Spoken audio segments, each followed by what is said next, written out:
করতেছে আসামিকে ধরার জন্য, এবং এটা চলমান প্রক্রিয়া, এবং আমরা ধরে ফেলবো আজকে রাতে, আশাবাদী আমরা আজকে রাতের মধ্যে আসামিকে ধরতে পারবো ইনশাআল্লাহ।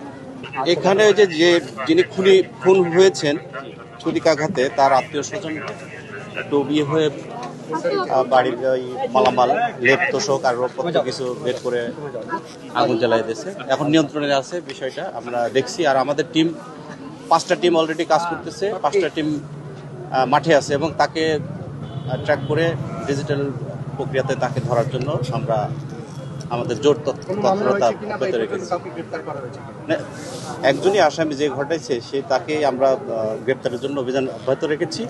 আর এ ব্যাপারে এখনো মামলা নাই, প্রক্রিয়াধীন আছে। না, আমরা এ ব্যাপারে এখন এটা পরীক্ষা রাখছি আর কি, বিষয়টা দেখে তারপরে আমরা ব্যবস্থা নেব।